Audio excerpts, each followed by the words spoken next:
No definición, sino que Creo que por qué debemos estudiar trauma. bueno, como mi compañero dice, Perú es un lugar que tiene alto índice de criminalidad. Como Brasil, Eh, como no he Estados estudiado las Unidos. diferencias, pero yo, mi conocimiento que yo veo en las noticias, siempre veo que siempre hay disparos, siempre hay alto índice de criminalidad. Además, aparte de la criminalidad, también somos un país que está expuestos a desastres naturales. Entonces, también por esa parte lo puedo ver en cuenta. Claro, trauma comprende todo ello. Comprende violencia delincuencial, accidentes de tránsito, desastres naturales, eh, trauma doméstico, caídas en ancianos, todo tiene que ver con trauma. Pero el enfoque está ya protocolizado y priorizado según el Colegio Americano de Cirujanos, ¿no? Que es a través de un curso que es el ATLS, y tiene versión prehospitalaria que es el PHTLS y otras versiones más. Este curso ha cambiado muchísimo de la 10ª versión y la 11ª que todavía no se dicta en Latinoamérica. Y las principales diferencias son las que les voy a mostrar ahora, ¿ya? El trauma en el Perú, pues, no es otra cosa que todo lo que vivimos día a día, ¿no es cierto? Una frecuencia elevada, es la segunda causa de muerte en menores de 40 años, miren, segunda causa de muerte. Y esto es en el estudio que hizo Valdivia del 2002 al 2021. Antes éramos la tercera causa de muerte y es la principal causa de traumas. En nuestro país todavía siguen siendo los accidentes de tránsito, ¿no? Algunos les mencionan que no debían llamarse accidentes de tránsito. ¿Por qué? ¿Por qué crees? Porque quizás, o sea, accidentes son imprevistos que se dan porque no, digamos, son cosas que están fuera de las normas. O sea, si se cumplen las normas, a pesar de eso hay un riesgo de accidente. Pero si no se respetan las normas, como es muy común aquí en Perú, suceden incidentes. Entonces creo que a eso se refería que debía cambiar el nombre. Claro, lo que sucede es que cuando hablas de accidente es algo que no, está fuera de lo que tú puedas controlar, pero más del 90% o 95% de los, entre comillas, accidentes de tránsito podemos prevenirlos. Y probablemente, si es que todo sale bien, como espero, ustedes van a tener una cuota de prevención de este tipo de eventos si es que se logra hacer el 15 de agosto. Ya les comento luego. El trauma también pues se ve las lesiones que hemos visto, violencia delincuencial, conflictos sociales, migración y terrorismo. Ustedes saben que la migración, sobre todo de Venezuela, que es un país hermano, ha traído pues mucha violencia, ¿no? Sobre todo desorganización y modelos delincuenciales que son copiados. Entonces eso ha hecho que haya mucho cambio y ahora tanto los peruanos como los venezolanos o cualquier extranjero, colombianos también, pues tienen un accionar delictivo muy similar. Ahora, ¿cómo sospechar de lesiones graves en accidentes de tránsito, ¿no? Los accidentes de tránsito definitivamente son los más frecuentes, 60%, como les mencionaba. Miren la cantidad de pacientes que fallecen, ¿no? En esta estadística del 98 al 2006, 28.534, o sea, no es poca, ¿no?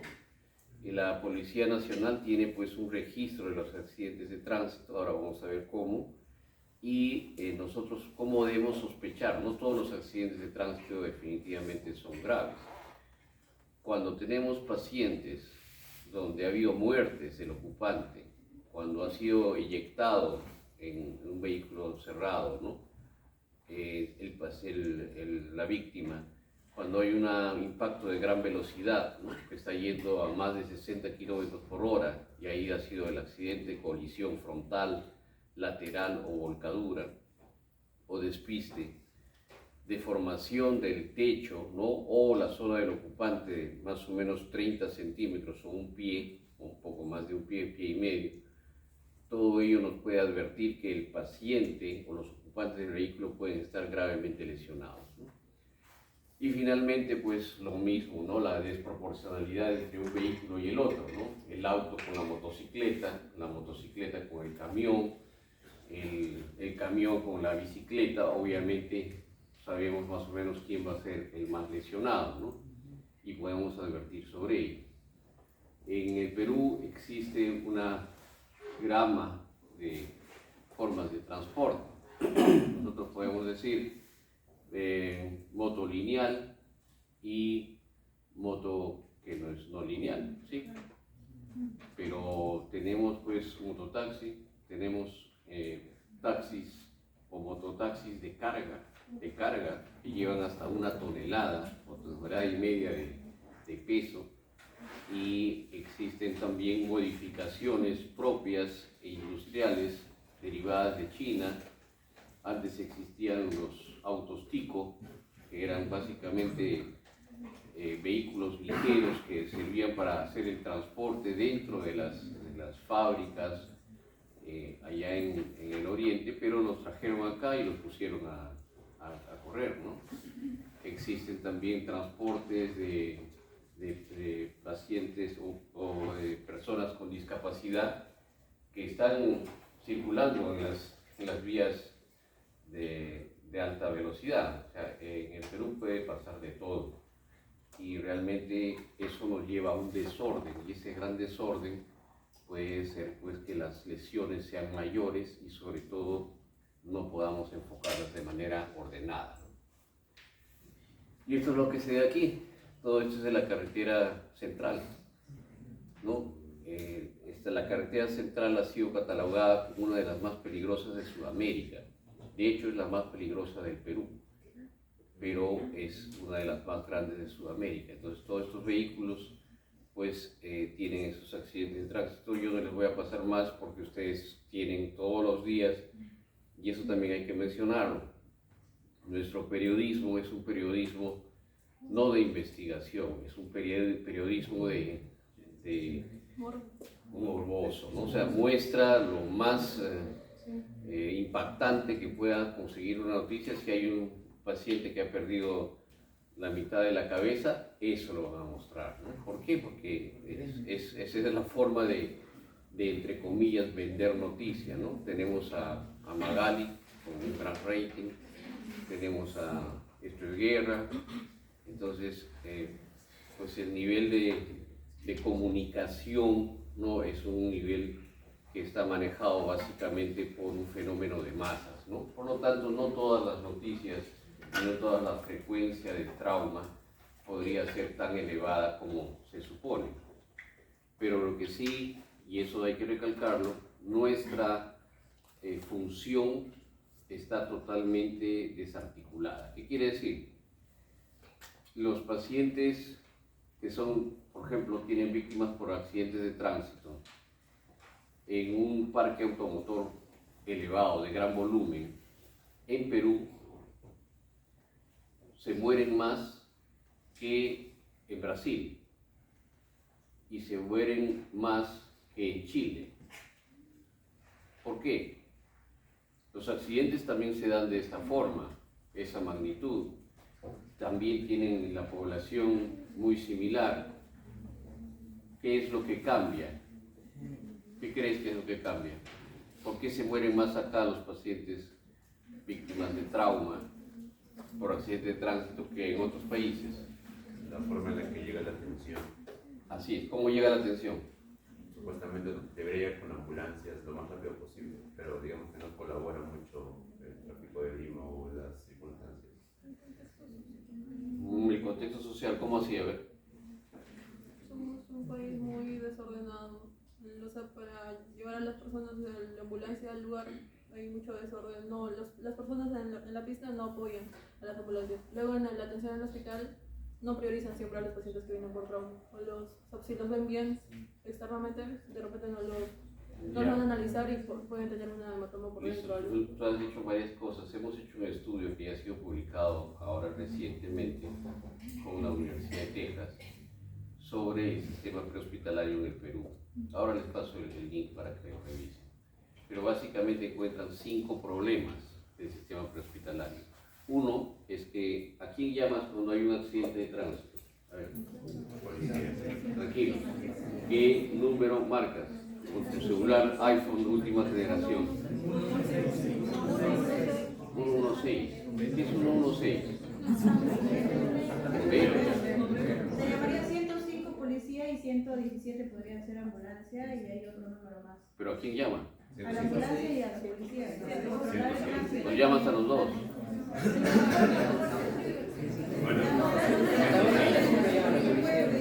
La mayoría llama a la policía. A ver, pónganse de acuerdo. ¿Qué llamamos? Ahí aquí dice, ¿qué llamamos? ¿Qué número llamas? Bueno, a ver, uno de ustedes estaba bajando las escaleras, se distrajo, ¿no? Y se rodó las escaleras y terminó en el piso, ¿no? Y está inconsciente. ¿A quién llamas? ¿Qué número?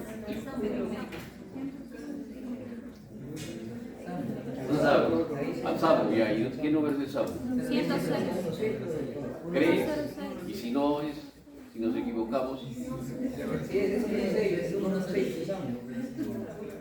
ya. El primer problema, ¿cuál es el primer problema? A ver, ¿qué tenemos? No existe una central única para la atención de eventos traumáticos o lesiones. ¿De acuerdo? Y ese es un gran problema y se está trabajando en un 911, ¿no? Como está en otros países, donde tú puedes llamar y ellos articulan por el tipo de accidente, por el tipo de evento, quién debe acudir primero. Si la policía, si el bombero, si el prehospitalario, si SAMU, ¿de acuerdo? Primer problema. Segundo problema. Su compañera, ¿tu nombre cuál es? Karen. Karen dijo que llamaba a uno y también al otro y podía llamar a todos. ¿Y qué sucedía? ¿Todos van o no? Pues llama 5 y van 3.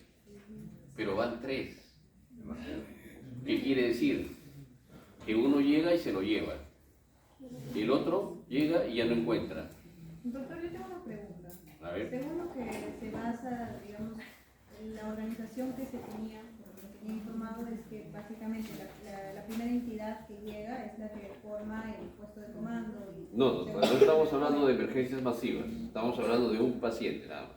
Claro, Por ahora. A nivel aislado, aún sea de un paciente, sea de una persona, digamos, en un accidente de casa, cuando llega la entidad, ellos tienen que prever qué cosas se necesitan. Si no se haría de la manera correcta, digamos, si se pone en riesgo el paciente. Todavía no estamos cuestionando si la entidad es la más adecuada y si tiene todos los recursos. Lo que estamos cuestionando es que no va uno, sino va 1, 2 o 3 o 4. Terremoto en Ica, 2007, fueron todos. ¿Atender qué? A nadie. ¿Por qué? Porque el día anterior, puente aéreo, todos se lo trajeron a Revaliati, hasta el perrito y la abuela, y ya no quedó nadie para atender. ¿Qué hacían? Se miraban las caras, estaban con su carpita, prendían la luz, y atendían partos, heridas menores, programa de vacunaciones, es decir, se hizo una carpa, una extensión de atención primaria en un lugar donde fue el evento, ¿no? Y todos los pacientes ya estaban trasladados aquí. Eso denota una gran desorganización. Y en 2007, también hay que mencionarlo, y está afinadito, sí, pero nuestro expresidente, el señor García, fue a Ica con todo su consejo de ministros, y cuando había un comando de incidentes para atención de emergencia, claudicó. ¿Por qué? Porque no hay más autoridad que el presidente.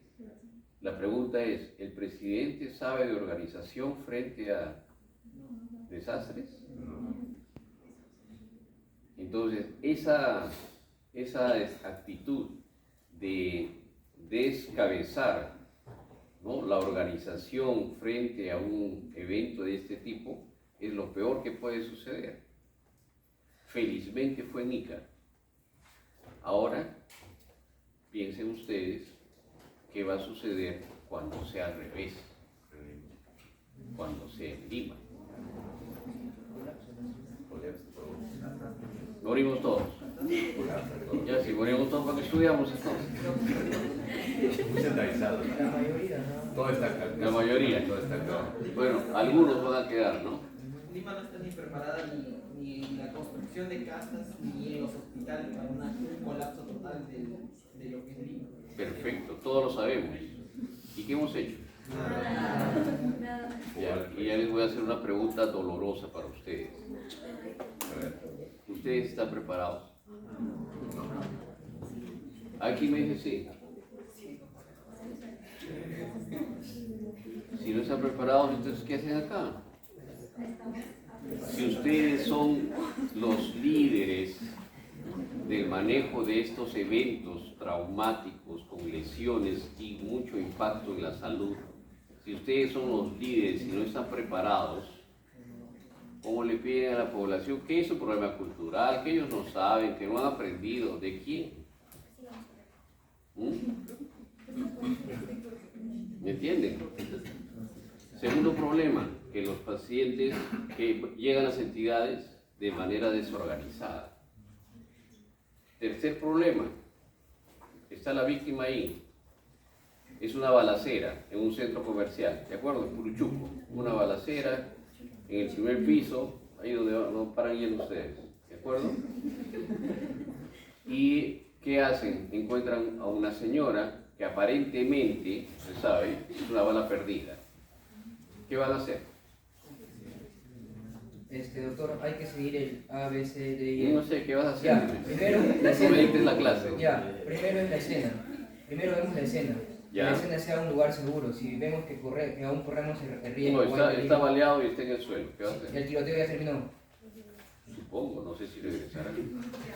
Ya, por eso le digo, esa es parte de la evaluación de la escena. Pero yo no te lo puedo decir, ¿cómo sé? Ya supongamos que ya la señora está tirada en el piso y está herida. Ya. Primero la A, ver si respira. Tranquilo, antes de la A, B, C, D, E, X, etcétera, etcétera. La señora está en el piso y está baleada, ¿de acuerdo? Muy bien. Te acercas y no respira, ¿de acuerdo? Y hay un charco de sangre ahí. ¿Cuál es tu segunda actitud? Ver el orificio de entrada del proyectil. Control de hemorragia. Control de hemorragia. Pedir ayuda. Pedir ayuda. Pides ayuda. ¿Y qué encuentras en el centro comercial? Ayúdenme, a ver, voltea así, ¿quién está? Tercer problema que tenemos, la sensibilidad social frente a un evento traumático es cero. Casi nadie se acerca, tú te has acercado por curioso o para tomar ¿saben qué cosa es lo que más se encuentran en los accidentes? Registro. O sea, lo primero que hacen es, antes de atender a un paciente, es que una fotito, y ahora sí.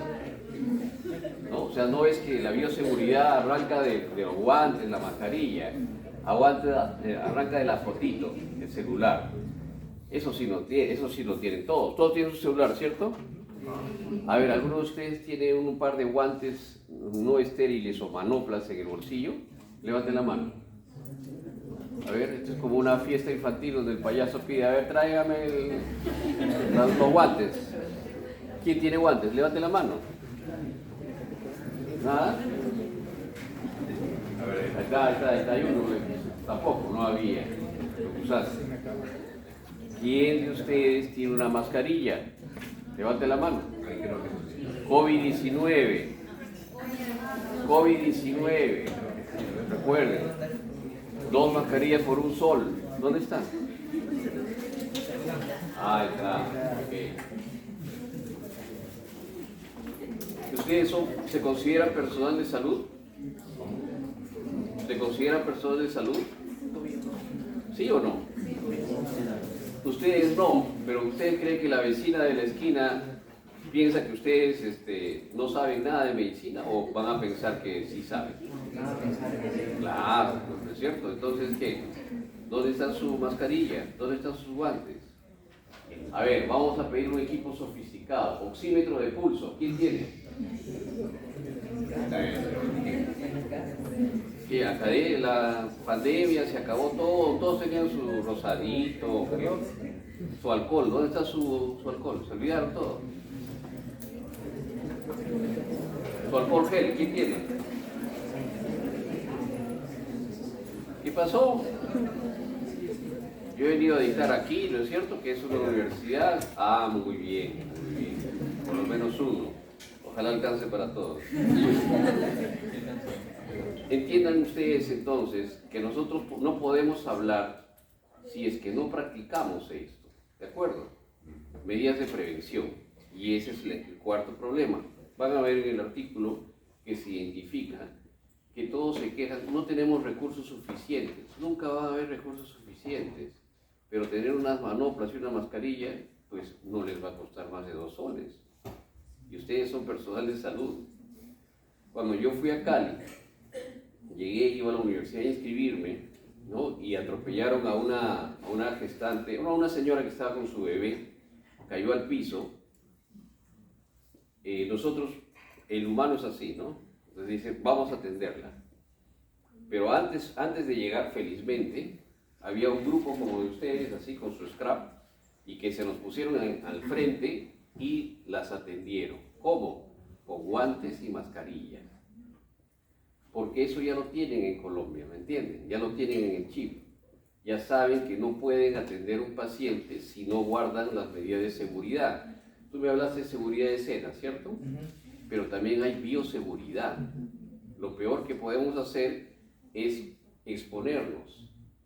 ¿Exponernos a qué? A que regresen y nos den otro balazo, ¿sí?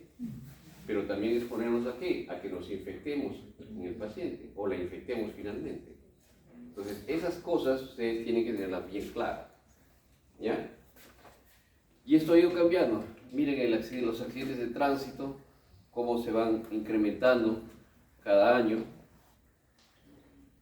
Y esa es una estadística más reciente. Esto viene en el examen, así que es bueno que lo apunten. La causa más frecuente de accidentes de tránsito es el exceso de velocidad. Miren, 32.1% en los accidentes de tránsito, ¿no? Imprudencia del conductor, 30%. O sea, si sumamos esos dos, tenemos 60% que tiene que ver enteramente con el conductor. Por lo tanto, si ustedes van a hacer una campaña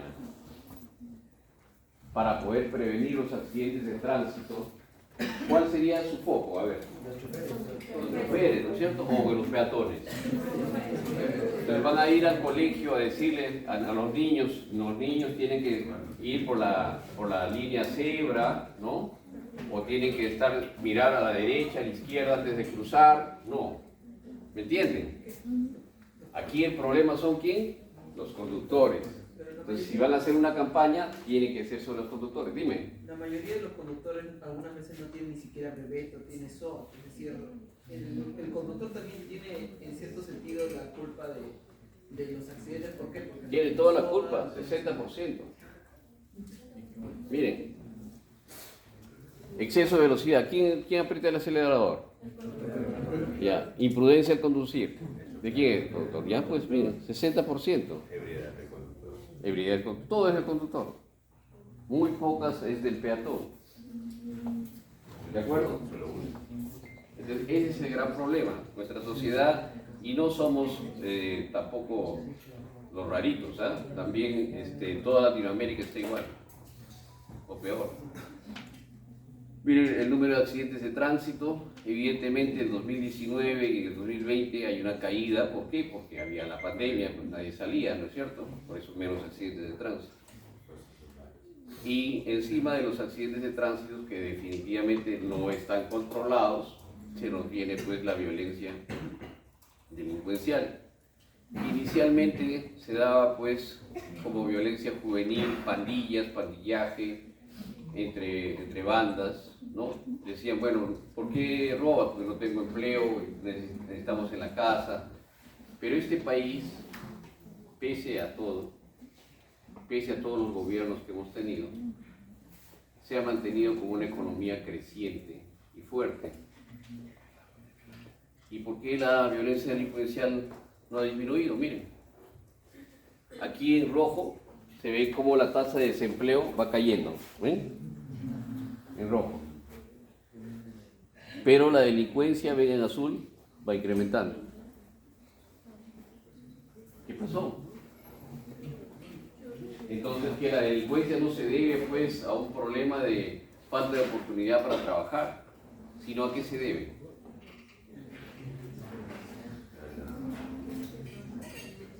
Ahí está. Esa es una tesis que hizo el doctor Pérez Guadalupe, que hizo por muchos años, manejó las cárceles en el Perú, ¿no? Y hay un libro que ha publicado aquí en la última Feria del Libro, también muy bueno, sobre todos los cambios de la violencia y cómo se administran las cárceles como academias de enseñanza, así como yo estoy enseñando, ¿no? Para que ustedes aprendan a delinquir, ¿no? Todos esos cambios que han habido después de la migración. Pero miren aquí, ¿por qué el desempleo se incrementa si es que, perdón, la delincuencia incrementa si el desempleo disminuye? ¿Qué ha pasado? Mira, pasa. Yo les voy a mostrar algo, ¿ya? Que también tienen los delincuentes. ¿Ustedes creen que están en la vanguardia?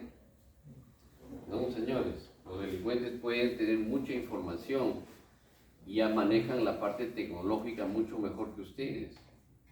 Y por eso pongan sus fotitos en el Facebook, ¿no? Para reconocerlos, para estoquearlos, para seguirlos, para saber dónde viven. Pidan sus deliveries, ¿no? Para que vayan los motorizados y sepan dónde viven exactamente, ¿no? Cuántas veces piden su pizza, su pollito, ¿no es cierto? Qué capacidad económica tienen, dónde están viviendo exactamente, cuántos entran, cuántos salen. Entonces después ven, bueno, pero qué raro, ¿no? ¿Por qué a mí? ¿Qué he hecho? Pues te has descuidado. Toda la información, llaman por teléfono y ¿sabe qué? Tenemos una oferta, un premio para usted y todo eso. Ya ustedes ya no son parte de un grupo que está aislado y que no es sujeto de delincuencia. La delincuencia se organizó, copió modelos. Entonces hay sicariato, hay gota a gota, hay extorsión, que siempre ha habido, ¿eh? No crean que todos los mototaxis a los que se suben tienen un sellito. Busquen el sellito. Un sticker. Ajá. Tienen su sticker, su sellito, su pintura, ¿sí? ¿Por qué creen que es eso? Es el cupo. ¿Cómo es el cupo? Eso no es de ahora. ¿Entienden? Entonces estamos viviendo en un mundo delincuencial donde los formales e informales ya están extorsionados.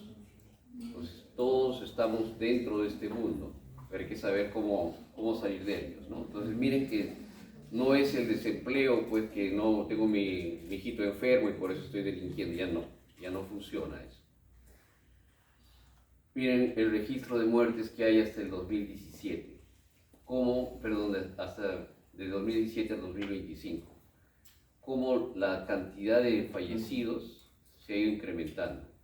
El 2019-2020 obviamente había mucho que ver con la baja de la pandemia, pero la tendencia es a que suba. Y estas son muertes violentas. En un momento el Callao pasó a tener el mayor índice de homicidios del mundo. ¿Cuánto es? Sobre 50. O sea, 50 muertos, ¿no? Por homicidio en 100.000 habitantes. En 1.000 habitantes, perdón. En 1.000 habitantes. Así es, en 1.000. 50 por 1.000. Entonces, eso lo tenía Cali, lo tenía Tijuana, ¿no? Pero llegó en un momento a tenerlo nosotros, ¿no? Y esto no ha ido bajando. O sea, no somos los primeros en comida solamente. ¿Ya? Todas las formas de violencia ya ustedes conocen, ¿no? Y tienen que saber cómo actuar. ¿Sabes cómo desarmar una pistola?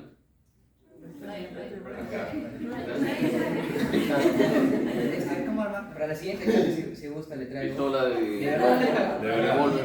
¿Cuál es la diferencia entre pistola y revólver? El revólver tiene tambor y la ¿Cuántos? pistola. ¿Cuántos? 6 tiros.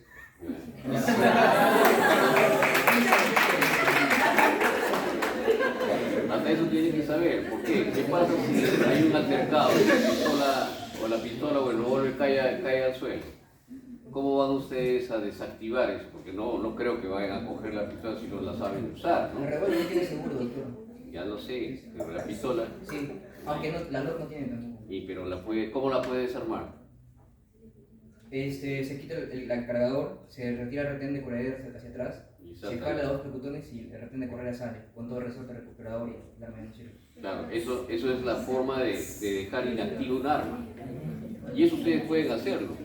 Obviamente sin lesionarse, ¿no? Porque de repente uno quiere jalar el... Doc, ¿la traigo? Ya la traes, pero...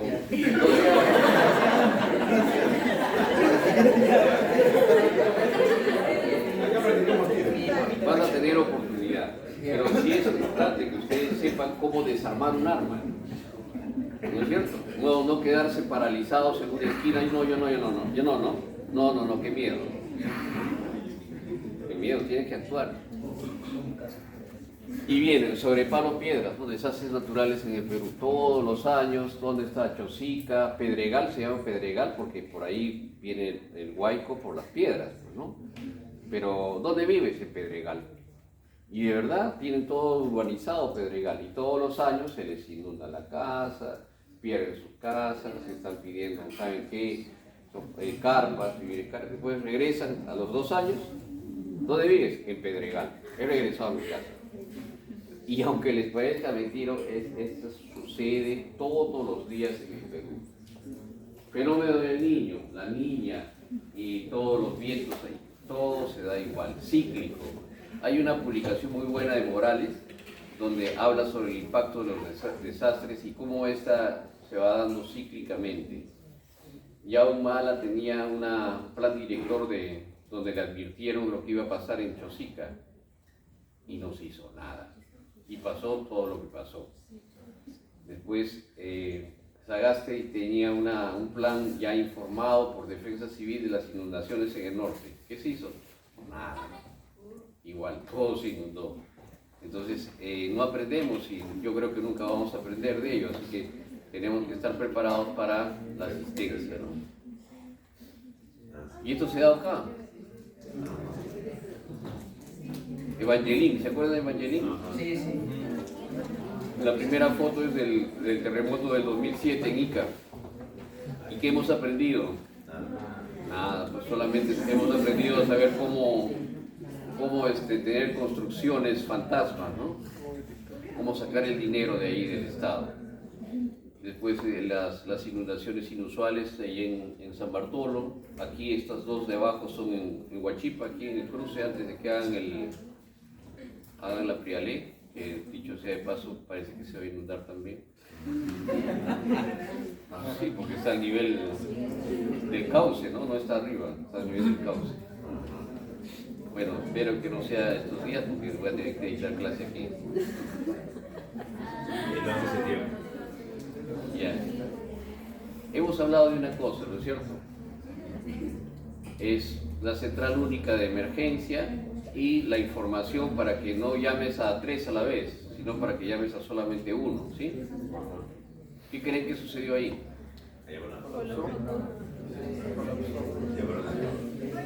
El país más seguro del mundo fue víctima de un principio universal de la atención prehospitalaria.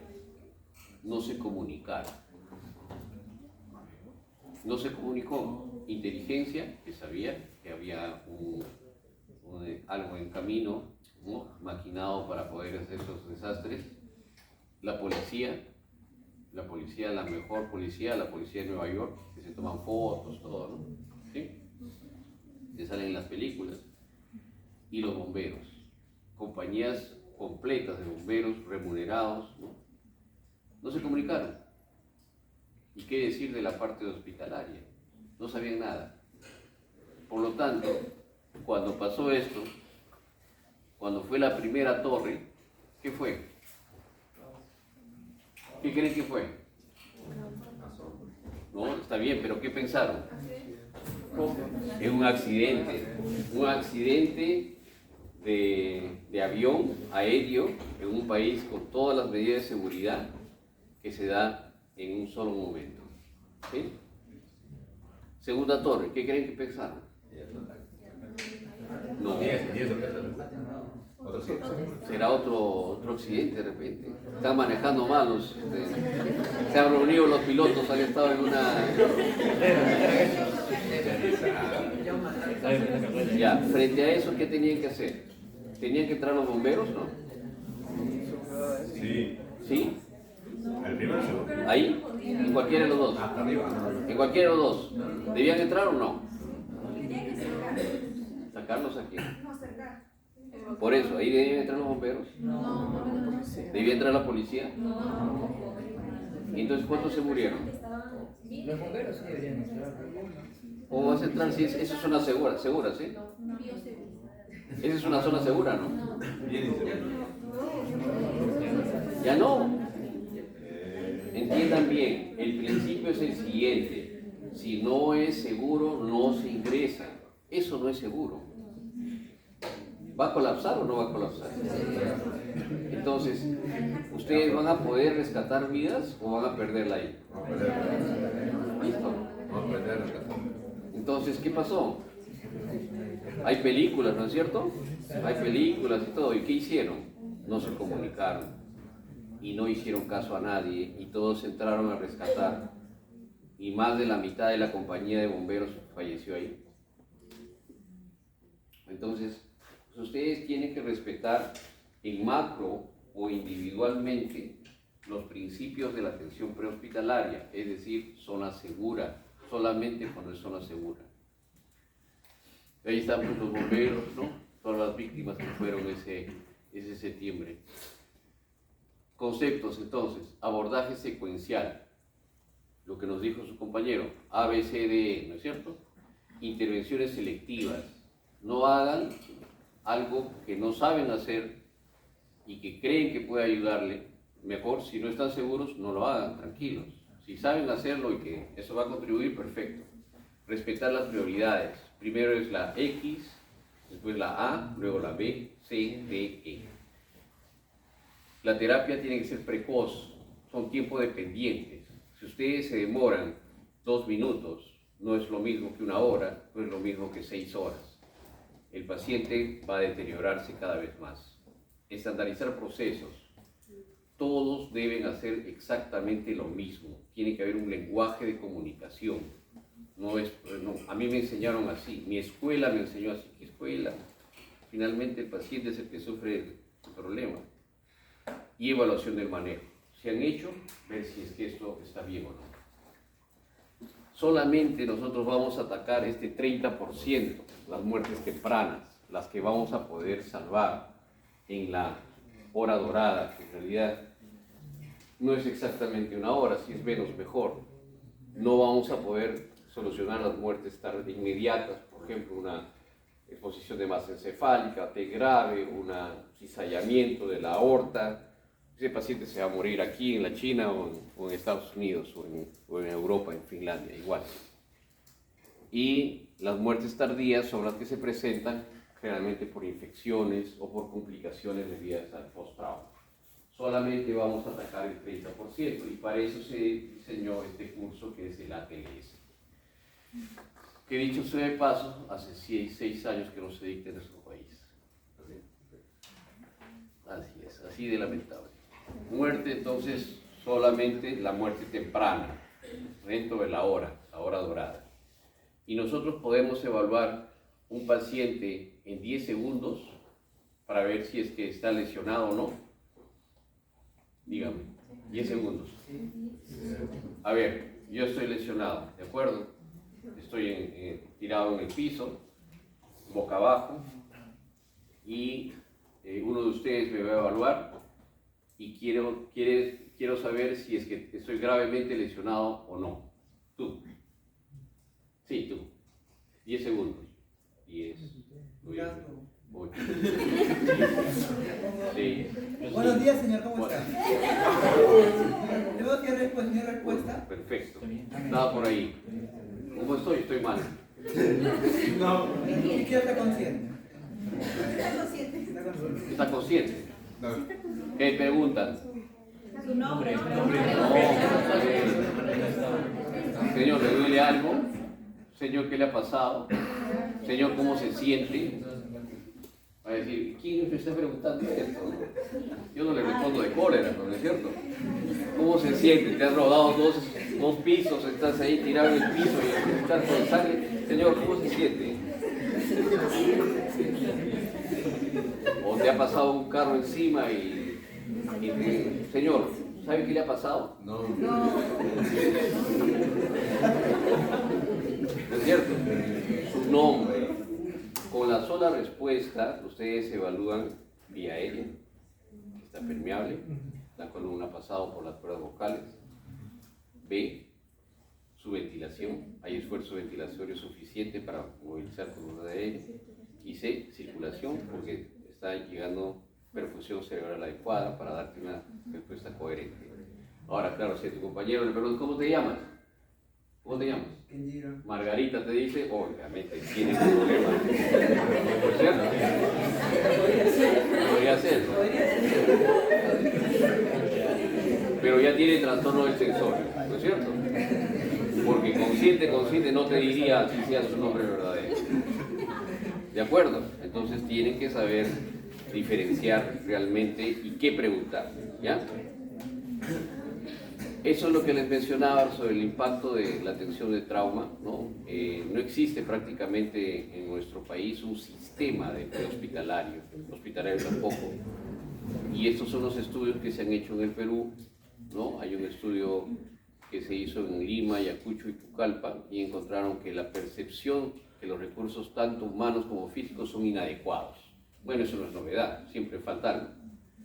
Y ese es el estudio que les refiero sobre la identificación de los problemas prehospitalarios. Este estudio lo hicimos, se publicó este año creo. Y hay una demora constante en la llegada de la ambulancia, renuencia de los conductores de transporte comercial a ayudar a las personas lesionadas. Nadie quiere llevar el taxi. No, yo no lo llevo. No lo quiere llevar nadie. Falta de estandarización, falta de un sistema de comunicación unificado, capacidad no estandarizada de los proveedores prehospitalarios, es decir, todos quieren hacer, pero cada quien quiere hacer a su modo. Poca asignación de recursos, eso siempre, y pobre educación y sensibilización. Y ahí vamos, no vamos a atacarnos, ¿no? ¿Cómo vamos a lograr cambiar por lo menos uno de esos puntos? El abordaje prehospitalario, ya saben, lo primero es seguridad en escena, evaluación de la magnitud del daño, número de víctimas reales y potenciales, siempre pedir ayuda, ¿no? ¿Para qué? Para que sepan que probablemente van a... Si ustedes quieren ser los héroes, ¿no? Eso del capaudaz, de Superman, así, eso no sirve aquí, ¿no? Porque no van a encontrar una víctima, van a encontrar a varias. Establecer contacto y enviar por ayuda. Y estabilización, inmovilización y transporte adecuado. La revisión primaria ya cambió. Ya no es ABCDE, sino es XABCDE. Y ahora vamos a verlo por qué. Y ese es el cambio que ha habido de la 10ª a la 11ª edición de la TLS. ¿Ya? Pero vía aérea, luego de la X viene vía aérea con control de columna cervical. ¿Ya? Inmovilización, no dice inmovilización, dice disminuir la movilidad de la columna cervical, que no es lo mismo. Respiración y ventilación B, circulación con control de hemorragia. No es solamente circulación, ¿no? Cuando está perdido, etc. Déficit neurológico, exposición y control de ambiente. Rapidito vamos a ver. ¿Cuál es la forma más simple y rápida de evaluar un paciente en 10 segundos? ya les dije, ¿no es cierto? Preguntan su nombre, si les da, dice, preguntar al paciente por su nombre y si sabe lo que ha sucedido. Eso si sabe lo que ha sucedido, ya es un poquito, nombre es suficiente. Si responde, listo. Para ejecutar, señor, se sienta ahí, tranquilo. Si no responde, ese es el problema. Dime. Doctor, creo que la importancia de preguntarle al paciente sobre lo que ha sucedido depende más del contexto, porque digamos, si nosotros hemos visto lo que ha pasado, no es muy necesario preguntar, solo para ver si está orientada. Pero al momento, digamos, de llegar a ayudar a un evento masivo, no sabemos si la persona simplemente se ha desmayado, se ha caído, le ha caído un escombro, a veces los mueven y no sabemos el lugar donde ha pasado. Entonces ahí creo que sí radicaría un poco más importante decirle que asusta. Pero él no te va a decir. O sea, Claro, pero... y es más, si te dice alguna información, probablemente esté errada, porque él no ha sido, ha sido el actor de la película. Si No ha sido el de los créditos. Si estuviera consciente, digamos, y en ningún momento del accidente hubiera perdido la conciencia, sí podría... Mira, si estuviese consciente y sabe todo lo que ha sucedido, ese paciente no estaba en el accidente. ¿Me entiendes? ¿Por qué? Porque no está lesionado. Sabe todo lo que, mira, ha pasado esto, se cayó de allá, pasó todo esto, bajó. Ese paciente ha ido de curioso y se ha sentado ahí. ¿Por qué? Porque vamos a buscar a las víctimas lesionadas. Si tú estuvieses en un lugar donde ha habido un colapso de estructura, en el, ¿cómo se llama este centro comercial? Se cae el techo, ¿de acuerdo? Ya en el norte, se cayó el techo. Tú sabes que se ha caído el techo, tú has visto eso. ¿Te vas a quedar sentadito ahí en la mesa? Ya no estás en escena, ¿me entiendes? O sea, si tú tienes las facultades para desaparecer de la escena y evitar que te... Eso es por instinto, no ni siquiera es porque te han editado una clase, no. Por instinto ya no vas a estar en escena. Entonces, preguntarle su nombre está bien. El resto lo preguntas al resto que te pueda dar mayor información, ¿no? Sobre todo para evaluar. Vamos a ver eso en emergencias masivas. Ahora, si no responde, hay que ver el control de la columna cervical y evaluar de repente el Glasgow, ¿no? Ahora, si es que el paciente le evalúan, lo colocan y todo eso, y el paciente no tiene pulso central o periférico, ¿qué nos interesa? Central no, central está perfecto. Claro, cuando tú le tocas pulso y no hay pulso periférico, entonces te vas a central, pero si no tiene pulso periférico, ¿qué quiere decir? Está en shock, listo. Nada más, si está en shock tienes que sacarlo pronto, ¿sí? Entonces ya tienes nivel de conciencia, shock. Ahora, si el paciente respira, su frecuencia respiratoria es de entre 10 y 30, perfecto. Pero si el paciente no respira, alinea la columna cervical y no respira, ya no haces nada, lo dejas ahí tranquilito, que venga el fiscal. Listo, así de cruel. Pero si el paciente, tú alineas la columna cervical y empieza a respirar, tiene un problema severo de vía aérea y tienes que sacarlo, ¿sí? Pero si el paciente respira y respira menos de 10, ¿qué intubar? Sácalo nomás, porque tú no lo vas a poder intubar en escena, ¿de acuerdo? Si está como mayor de 30, también está agitado, ¿sí? Problema ventilatorio, oxigenatorio, no lo sabes. No te vas a poner a pensar en la fisiología, que el BQ, que ventilación, perfusión, que la saturación de oxígeno. No. No respira, sácalo. Y si respira irregularmente, sácalo. ¿De acuerdo? No hay pulso periférico, lo sacas. No esperes. Si palmas pulso central, no tiene, ¿qué haces? Puedes reanimarlo. Si puedes reanimarlo, perfecto. Pero si no, ya no tiene. Por eso, si tiene pulso periférico, sácalo. Vas a esperar a que no tenga pulso central. Ya estás con un paciente muerto. Ya estás atendiendo un cadáver, no estás atendiendo un paciente. Listo. Vía aérea, control de columna cervical. ver si responde o no, y si responde y tiene una respiración regular, si es que ronca, gorgotea o tiene estridor. De acuerdo a eso hay posibilidades de que tenga un cuerpo extraño, tenga secreciones y tiene que despejar la vía aérea. Si todo está bien, oxígeno suplementario, BQ, ventilación, perfusión, mejorar la respiración para que esa fracción se mantenga. Si no, claudica, tubo endotraqueal. Si lo puedes hacer en escena y tienes todas las condiciones, hazlo. Si no, ni te metas a hacerlo, porque la vía aérea, el trauma, es difícil, por definición. Ahora vamos a verlo. Si no puedes intubarlo, cricotireotomía. Vas a ventilación, tóraco abdominal y escuchas.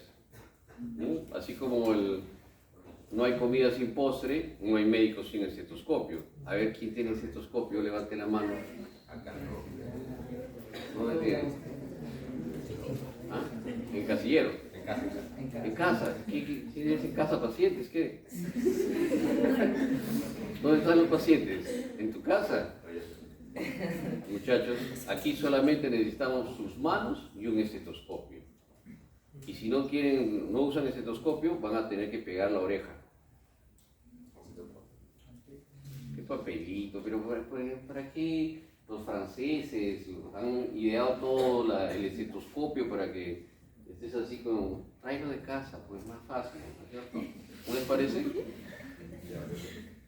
La próxima clase les voy a pasar a ver quién tiene o no estetoscopio. Entonces examinan, ¿no? Si hay cianosis, si el cuello está desviado, la tráquea está desviada, si hay infiltración venosa yugular, y de acuerdo a eso ven si la respiración es, como les dije, menor de 10, hipoventilación, o mayor de 30, y tienen que actuar de manera diferente en cada uno de los casos, y descartar que tenga un neumotórax a tensión. ¿Ya? Ahora lo vamos a ver. ¿Qué lesiones amenazan la vida en B? Tórax abierto, neumotórax a tensión, tórax inestable, neumotórax masivo y taponamiento cardíaco. También lo vamos a ver, no se preocupen.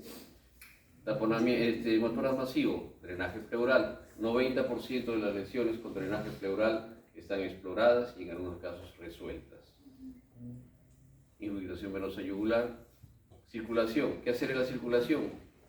Primero identificar. Si el paciente no respondió, tiene piel fría, taquicárdico, piel fría, sudorosa, pegajosa, ¿no? El paciente tiene una descarga adrenérgica. ¿Por qué? Porque hay un secuestro de volumen y eso hace pues que hay una descarga adrenérgica y hay vasoconstricción. Por eso es que tiene piel fría, diaforética. Como hay descarga adrenérgica, hay taquicardia, puede haber hipertensión reactiva o también puede haber hipotensión. ¿Listo? ¿De dónde está sangrando? Tórax, abdomen, pelvis, extremidades inferiores, no más. En algunos casos en escena, lo vamos a ver ahora. Y el cuadrito de las hemorragias, tipo 1, 2, 3 o 4. Tipo 1, menos del 15% de la volemia. Tipo 4, más del 40% de la volemia. Definitivamente no esperen atender un tipo 4, porque si no, no van a tener muchos recursos para poder sacarlo. ¿Listo? ¿Cuál es el acceso venoso para reanimar al paciente? ¿Cuál es? Catéter venoso central. ¿No? No, vía periférica. Así de sencillo, vía periférica. Anticubitales, catéter 14 a 16, ¿no? Corto y grueso, y pasar volumen, que vamos a ver que se ha modificado. Y si no, ¿cuál es el alternativo? Intraóseo. Ya no es flebotomía, ya no es catéter venoso central, es intraóseo. ¿Ya? Cambió también. Listo, ¿preguntas hasta ahí? Doctor, una pregunta. Dime. Antes, en las diapositivas, creo que 5 anteriores, decía evaluar con el EFAS. ¿Qué es el EFAS? La ecografía. FAS es ecografía focalizada en trauma, pero E es la extensión, que es básicamente para emergencia, para ver si hay sangrado o si hay neumotórax también. ¿Ya? Ahora lo vamos a ver. Esas son algunas metas, ¿no?, que han cambiado. Antes se hacía la reanimación, es joven, pásale 2 litros. Bueno, pásale 4, no hay problema, ¿no? Su riñón lo va a depurar, ¿no? Ya no. Tienes que utilizar estas metas para ver cuánto vas a reanimar. La reanimación dirigida por metas tiene menor mortalidad que la reanimación habitual o sin mayores cambios, ¿no? Estas son las metas a las que debemos llegar. ¿Por qué estas metas son suficientes en el paciente con trauma? Porque estas metas pueden hacer que el paciente tenga su fisiología casi normal. ¿Ya? No necesitan ustedes hidratar al paciente o utilizar drogas para llevar la presión, si es que con ellos más que suficiente. Entonces ustedes tienen que hacer una reanimación ahora dirigida por metas. ¿Cuánto es el volumen que hay que pasar? Antes decías 2000, después dijeron 1500, ahora es 1000. 500, 500 y de ahí para adelante, metas, 250, 500 en bolos, hasta mantener las metas, no más. ¿Sí? No hay que pasar cristaloides en 1, 2, 3, 4, 5, 10 litros.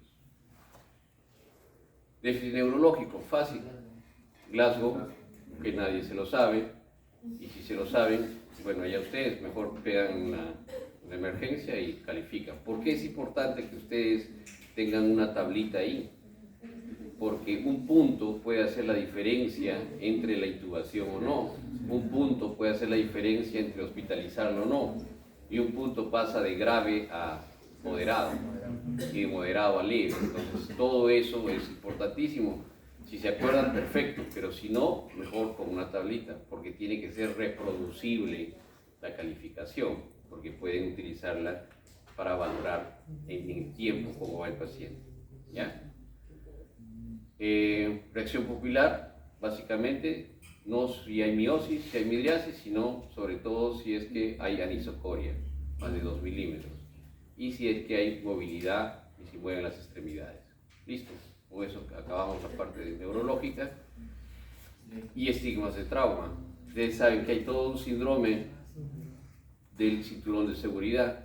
O sea, ¿qué lesiones pueden estar aquí? Torácica, cardíaca, del estómago, del colon transverso, ¿no? De acuerdo a cómo está colocado el cinturón de seguridad, que ahora es de 3 puntas, antes era de solamente 2, era realmente un cinturón, ¿no? De aquí a aquí. Los corredores de rally, ¿no? Sí, 4 puntas.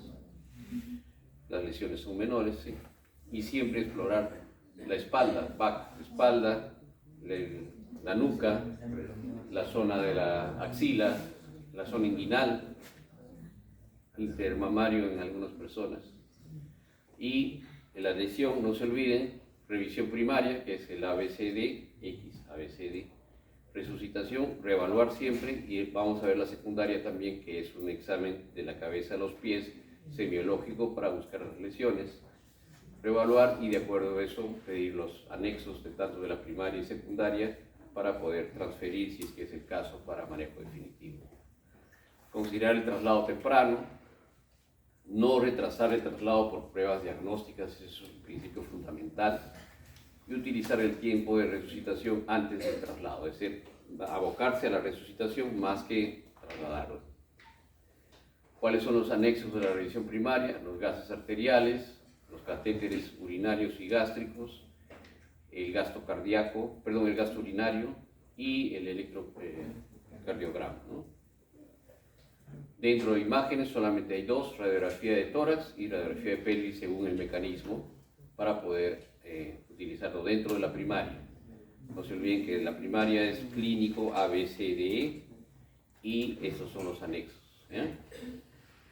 Resucitación es proteger y asegurar la vía aérea, ventilar y oxigenar, parar el sangrado, stop the bleed, tratamiento vigoroso del shock y protección de la hipotermia.